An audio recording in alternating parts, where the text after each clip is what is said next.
అమెరికాలో పనిచేస్తున్న విదేశీ వృత్తి నిపుణుల H-1B వీసాలను అమెరికాలోనే పునరుద్ధరించడానికి మార్గం సుగమమైంది.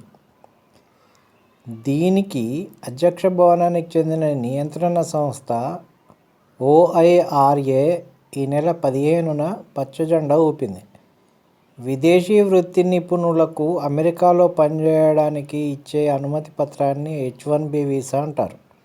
సాధారణంగా వీటి గడువు 3 ఏళ్లలో తీరిపోతుంది.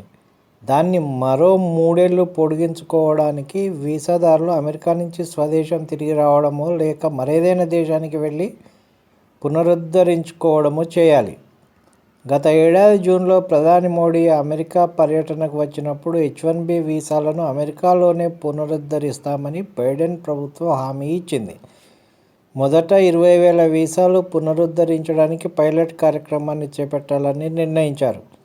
భారత్లో H-1B వీసాలకు గిరాకీ చాలా ఎక్కువగా ఉందని, వాటి కోసం భారతీయులు నెలల తరబడి నిరీక్షించాల్సి వస్తుందని, ఇది అభిలషణీయం కాదని గత నవంబర్లో అమెరికా విదేశాంగ శాఖ ఉప మంత్రి జూలీ స్టఫ్ట్ వ్యాఖ్యానించారు. భారతీయులకు త్వరగా వీసాలు పునరుద్ధరించాలని నిర్ణయించామన్నారు.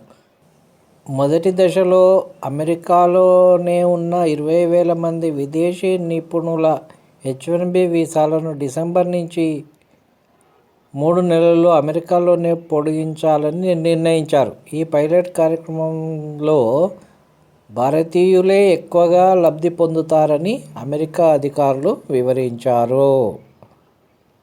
మంచి నిర్ణయం, స్వాగతిద్దాం.